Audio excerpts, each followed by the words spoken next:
I'm not going to tell you what to do, but when I see stories like this, I start to feel like the sucker at the table, and me no likey. This handbag cost them $57 to make, and they sold it to us for $2,800, guys. That's a 5,000% markup. I feel like an idiot. And here's the thing, a lot of the products made with fancy logos on them are made at factories that sell them without the logo, and you can save thousands of dollars. Hello everybody, and welcome back to my channel. And if this is your first time here, hello, welcome. This is Essential Patience and I Impatience, and today we're going to be discussing an interesting topic that I've been meaning to discuss, which is stop buying luxury goods while you're broke. I know that may seem like, of course, duh, doesn't everybody? But you would be surprised. And so we're gonna dig into this discussion. I would have later on in the future another video I'm planning which will go even deeper into this topic, very specific on overconsumption, but this one is talking about while you're in debt, just stop buying luxury goods. I know the concept just seems like common sense, but today common sense ain't so common. So we're going to dig into this. Remember to like this video, subscribe to my channel if you haven't already, share this video with anybody you think who will be interested in this topic or it's going to be beneficial to us. If you know somebody who is broke and buying luxury goods, send them this video. Ring the notification bell so you do not miss out on any of my future videos, especially when I do that video on overconsumption, because I'm scripting it and it's really going to be good. But today we're going to dig into the skyrocketing demand for luxury goods. Everybody thought we're going to be in a recession, the high cost of living. Most people, as they say, can't afford to have their basic necessities and a little bit more. But all while this is happening, somehow luxury goods have skyrocketed in demand. What's the rich people doing it? No, because there are people out here arguing that $100,000 a year is not enough money to live on, but yet people of all ranges of salaries are purchasing luxury goods and driving up the prices. With the influences of social media, especially lifestyle influences, it is so easy to be swept up in this extravagant, glamorized life of the rich and people who have it all. All these luxury goods can't cover up the fact that if you just don't have money, you don't have money. So you're gonna dig yourself into deeper debt just for that lifestyle, basically fabricating. You actually don't have the most important thing, which is a financial backing in your accounts. And while these luxury products, these high-end products may bring about a moment of joy. I'm by Chanel purse, I'll feel really happy for a moment. Just the financial hit my finances will take will bring in the realistic part of it, just be momentarily happiness, but coming with a significant financial hit. And most people can't take that hit. I'm lucky to be in a position where, of course, it's not gonna be like a walk in the park for me, but it's not gonna send me spiraling into debt. I can't pay my rent, I can't pay my car payment. A lot of people are talking about how they are struggling, they can't pay for anything, they're living paycheck to paycheck, and yet they're still splurging on luxury goods rather than focusing on their needs and their immediate needs at that. Let's face it, luxury goods are tempting. Get dressed with me to go for a casual Sunday dinner. The girl who does the price breakdowns. Where the girl who does the price breakdowns? She's right here. And what if I put that on a t-shirt? Would you guys get it? Anyway, let's break down this $70,000 outfit. Starting with these shorts, these was new in Zara. All right, we got Zara shorts for $40. And a baby Ralph Lauren shirt, but Ralph Lauren shirt for $128. Pretty cute. and then the belt nice and tight. So it's Hermes belt, $770, and it's blush reversible. pink Laura Pianas. These are sherbet pink. They're $1,025. I really don't know what handbag. I feel like the pink is She went with the boy bag. It's about $6,900. Burberry hair perfume. Burberry Her perfume. It's like $168. My jewellery, I've already put it on, but I also added my new pink Hermes bangle because I've All right, let's get into the jewelry. Hermes bracelet, $700. Next, we have this Cartier bracelet, $11,900. We have this Van Cleef bracelet. What is that, $4,900? And then the necklace, $8,900. This ring is $3,900. And then this ring was $12,300. I could be wrong on the Rolex watch, but it's about $20,000. Celine sunglasses. Celine sunglasses, $550. $72,000. We're keeping it very demure, very classy. Not too much, just enough.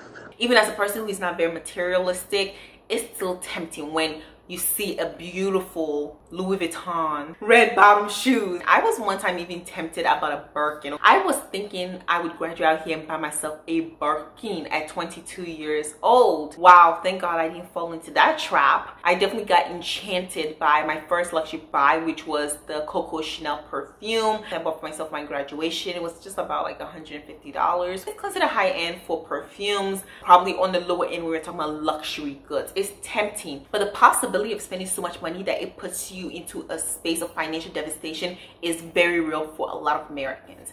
The median individual income for a person is less than $50,000 a year. When you purchase a luxury good that, let's say, is a purse of $2,000, $3,000, it's a significant portion of your after-tax pay. A lot of people just can't afford it, or it's irresponsible for them to make such a purchase when they don't have a high income or a lot of savings. Because let's all face it, you are going to be just fine without these luxury goods. We may want them, look at them, have all googly eyes for them, but if you don't purchase it, you'll be just fine. But you have actual needs such as food, shelter, that always should come first. And if you continue to put your needs after your wants and prioritizing buying luxury goods, you are essentially setting yourself up for long-term financial instability, which is not something that I think any of us actually want, but the actions we take tell more of the story than anything else. And so it is crucial that if you want to attain financial independence, financial success, to always know the difference between your wants, your needs, and even for your wants that are affordable and ones that are luxurious, that you may not be able to afford now, but it doesn't mean you can't afford forever. Not even when you're 22, but maybe when you're 32. I know it may seem like such a long time, but you blink a couple of times and you're there. I mean, I'm not 32. So here are some things to help you shift your priorities so that you can prioritize your needs and your financial security before you go into the luxury things. Because the whole point about building financial success, financial stability, is to ultimately be able to afford the things that we want and to be generous above all. But before you get there, there's some sacrifices that need to be taken. If you don't go through the proper steps and you jump from one step to just buying luxury goods, you are compromising the steps, and you're more likely than not never going to reach financial stability. Check my video where I'm talking about a woman who is 73 years old and she had no savings, not even a paid for house. She was still in student loan debt. At 73 years old, now she's thinking about retirement and buying a house. Check out that call because it was devastating. But let's go into these steps. It's time to start putting them into actions, finding a path that will lead us towards financial success. Of course, the beginning, the foundation of financial stability, financial success is paying off all of your consumer debt. Any type of consumer debt, medical debt that you have, pay it off. Credit card debt can spiral out of control. At these rates of 25 to 35%, add in medical debt and you have a full-blown stressful situation. Make a budget that prioritizes your needs and puts any type of extra funds towards paying off your debt. Good morning, it is Bama Rush day 1, so get excited. Bama Rush season 4 is back, so let's get into it. So my set is from Lululemon. We got this Lululemon top. It was $68 and this skirt was $69. Hey, but it's on sale. My shoes are Jimmy Choo. We have these Jimmy Choo shoes. They're from last year. They're about $400. This is my jewelry. This is Christian Dior. Dior necklace, $580. This is Louis Vuitton. Louis Vuitton bracelet, $395. E. Newton. We'll be seeing a lot of E. Newton for the next week. That bracelet was $126 for the stack, and then this bracelet was $46. Hey, David Yurman. $395 David Yurman bracelet. You'll see a lot more David Yurman. Tory Burch. $178 for this Tory Burch bracelet. Bag is from Lar Park. And $75 for this tote bag. It's sold out. So this outfit will run you over $2,300, and it's because I couldn't actually find all the jewelry. And when you make this budget, make sure you cut out anything that you can live without. I'm talking about going out to eat. That is not a need. Go grocery shopping. Anybody who says that cooking at home is just as expensive, if not more, than eating out is a liar. My grocery bill averages $200 to $250 per month, and this not just includes food, but it also includes grocery products like dishwashing soaps, household cleaning products, and I'm still able to stay within that budget. I could never eat out for $250 per month and still afford household items. So when people tell me that no, food is so expensive, out of control, it's not the same as eating out. The only way it would make sense for me to eat out all the time and not cook at home is if I'm able to purchase meals averaging $5 a day or less in order for me to have a comparable price to going grocery shopping and cooking. And that's just not it. That's not happening. What am I going to buy with that? Even a Happy Meal doesn't cost that much. So make sure that you prioritize your needs versus your wants, and you go ahead and make a budget and allocate the extra funds to paying off your debts aggressively. Just don't do the minimum payments. If you do the minimum payments, you'll be paying for a long time. So go ahead, take the hit now, make the sacrifices now, and pay off those debts. Any type of student loan debt, medical debt, credit card debt, personal loan debt, auto loan debt, pay them off. Free yourself of these payments by doing the snowball method. Even though it's not always as much savings as the avalanche method, I have a whole video on avalanche versus snowball method, but research shows that snowball method has a higher success rate. So even though you're gonna save maybe a couple of hundred, even maybe a couple of $1,000s, depending on how much debt you have, for the average person, the avalanche method is not worth it. It is just worth walking the snowball method, paying off your debt from smallest to largest. Now, if you're the type of person who is very disciplined, which is hard to say when you're in debt, if you're in a lot of consumer debt, I would not consider you very disciplined. But if you say you are, the avalanche method can save you a little bit of money, especially if you have payday loans. Like, I'll say clear that first, because those 300% loans are not even worth it. Just pay it off as soon as possible. As a person who is debt free, I can tell you it is possible for anybody to be debt free and everybody to be debt free. If you want it, you will find a way to be debt free. Don't give up. Don't say my situation. I've heard people like getting out of $500,000 in student loan debt. If they can do it, you can do it. And that's like an extreme amount of student loan debt. But people do it, and you can do it too. It's all about prioritizing the future that you want, that you're striving for, rather than giving into the impulses of today. It will take sacrifice, it will take time, even maybe changing the lifestyle you have today. So maybe you live in an expensive apartment and you have to move out in order to create extra income. Maybe you have a very expensive car with an expensive car payment. You're gonna have to turn that in and buy something else, something cheaper, sell it, and then use the remaining money to buy a cash car. Maybe you're going out being a social butterfly and spending, let's say, $500 per week just going out to drinks, different hobbies that you have, and you're gonna have to cut that back because it's not financially responsible, and you're going towards a future that you actually want, which means that that can be possible in the future, but not right now. Long-term thinking, not just thinking about yourself today, but yourself tomorrow and in the future. But here's something I can tell you, it gets easier over time. When I was paying off my car, it was hectic at the beginning, just finding money from everywhere, just cutting my budgets here and there, a way to expedite the paying off of my car. I have a video on that. But you know what? At the end, I did it. And it was super amazing process. It was hard, but it got easier and easier because I was dedicated and I stayed focused. And if you do that, you can also get it done, and get it done probably sooner than you think. I paid off my car months before I thought I was going to do it. When I first started, I was estimating 3 years term that I got, and then I thought, okay, maybe I can do it in like 15 months. And then the next early 2024, and then December 2023, and before I knew it, I got it done in September of 2023 when I bought my car in January, February of 2023. You can get it done, and once you start, you have the momentum. You'll just be doing a whole lot of budget cutting to get that money and pay off that debt. So if finding out a debt, what is next? And that would be your emergency fund. It is important for everybody to have an emergency fund, a 3 to 6 month emergency fund when you are debt free. I'm currently building my 6 month emergency fund. I feel more comfortable with 6 months versus 3 months. I already have a 3 month emergency fund, but it's not something I'm too comfortable with. So a 6 month it is. Your emergency fund will act as a financial safety net, and that's why it's one of the backbones of financial independence, financial freedom, being financially literate.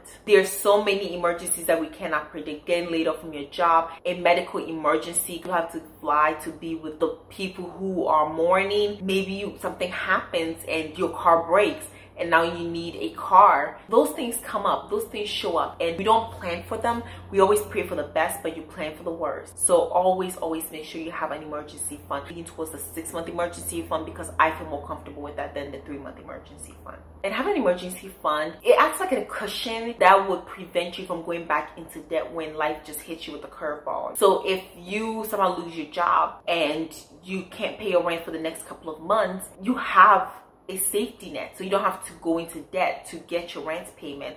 So you want to make sure that your 6-month emergency fund is of your expenses, and you get this by having a budget. So if you see that your rent plus gas, insurance, car insurance, utilities, and your expenses adds up to like $2,000, multiply that by 6 and they have $12,000, and that's something I have to save up. Like I said in one of my other videos, if you do have expenses that are under $10,000 for a 6-month emergency fund, my recommendation, not as financial advisor, is to just do a minimum $10,000 emergency fund, because I just think that's so much better than having something under $10,000. Most emergencies are in the $1,000, but $10,000 is a very good cushion and can cover up to well over 90% of life's emergencies. And about a year ago, I did a whole video on emergency funds in America, and we found out that over 50% of Americans cannot cover a $1,000 emergency without going into debt. And it also came out that approximately 25% of Americans couldn't even cover a $500 emergency without going into debt. You all, that is bad. Consider again, the median individual income in the United States is just under $50,000, yet people can't cover a $500 emergency. This is less than 10% of people's income, and they don't even have that saved up. So if you're one of those people in that position where you don't even have $1,000 saved up for an emergency, make sure that you get that going. It's really important to have an emergency fund. If you want to know what percent of Americans have like a fully funded emergency fund, less than 30% actually have a 6-month emergency fund. You are not an anomaly for having it or not having it, but you certainly want to push into the category of those 30%. Let's expand it. Let's hope for a world where one day everybody has a 6-month emergency fund, at least 3 months. And emergencies can always happen. I had to buy a computer earlier this year, a computer I did not plan to buy. Open my pockets and let go of about $1,500. Help purchase my new MacBook Pro, one that I was taking to school. I have a lot of things that I work on, and I couldn't go without a computer. But had I not had an emergency fund, it would have turned this emergency into a situation where I dig myself into debt. And so I'm so glad to have an emergency fund. I've never heard anybody be like, oh, I can't believe I had an emergency fund, it was such a waste of time. Never heard of it. There's the first for everything, but that's not something most people will say. You do have the goal of saving for an emergency fund.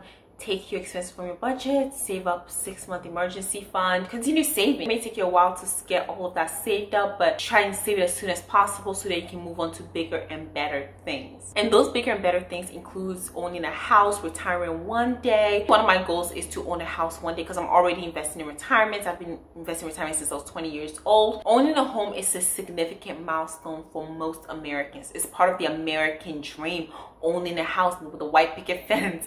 So saving for down payment, no matter how little, as soon as you can, will be helpful in the future. The more you can put down, the lower your monthly payments will be. But even more, if you're able to put down over 20%, then you wouldn't have to pay PMI, which is private mortgage insurance, which is something you only pay if you put down less than 20% on your mortgage down payment. And if you really get deep into savings and maybe have a while to save up for the down payment before you get the house, and your income changes along the way, you might even be able to afford a 15-year mortgage. You'll be able to pay off your house quicker. You will pay less interest, and typically those also have lower interest rates. It's half of the traditionally 30-year mortgages, so you will be able to get a paid for house much quicker and paying less interest. So for example, let's say that I was 30 years old and I was buying my first house and I got a 15-year mortgage.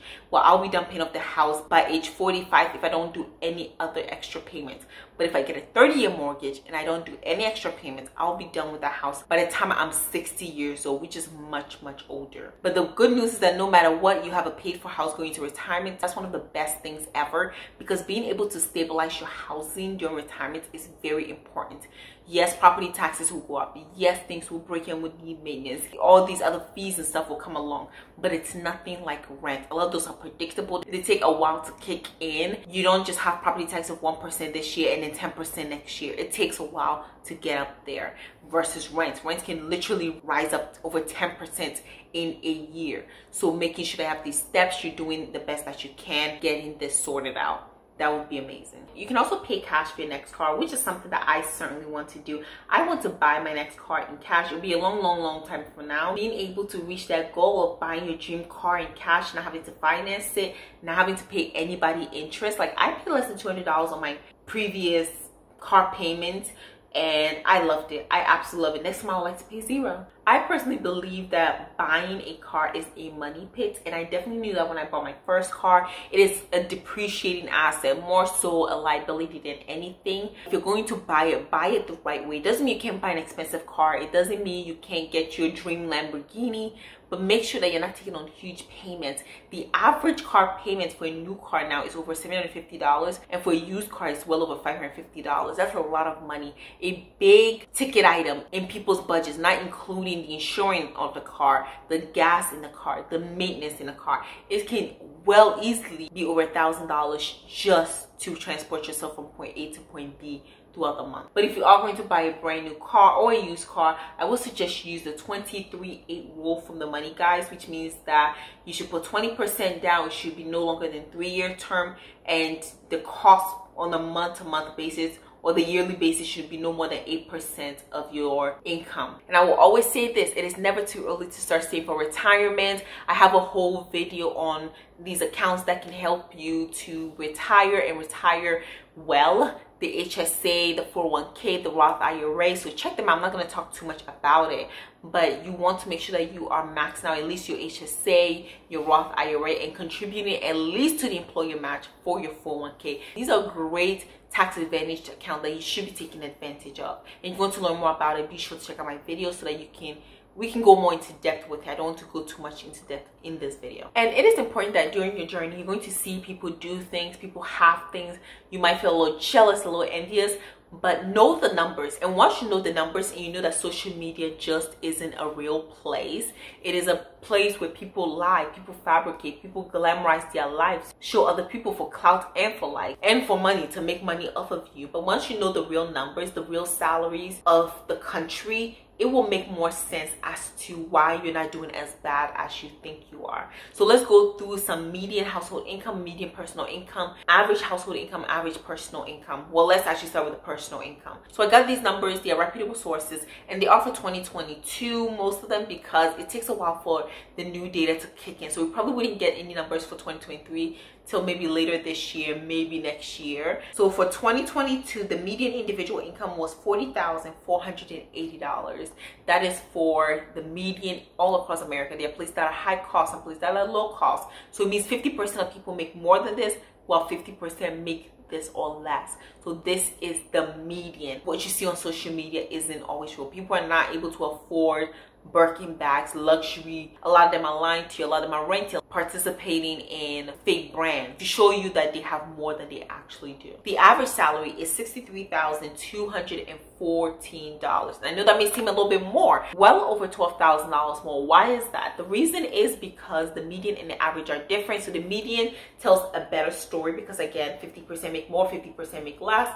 But with the average, we're taking everybody's salary and just dividing it. So the millionaires, the billionaires, the doctors, the lawyers, the engineers, they are dragging it up because their median individual income on average is higher than the rest of America. Next is the median household income. This tells a really good story as well, which is $74,580. It's important to know this so that you understand why it's difficult for a lot of people to buy a house, where the average house in America now is going for just over $400,000. That's a lot of money when the median family income is just under $75,000. But the average household income is well over $100,000. It's $105,555.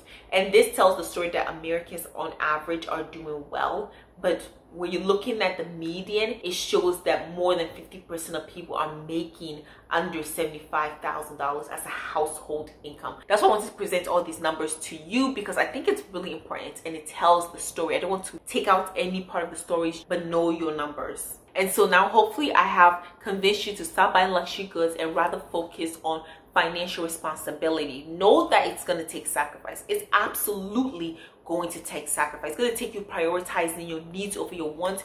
Okay, so I needed my EpiPen, my life alert, my pearls was clutched.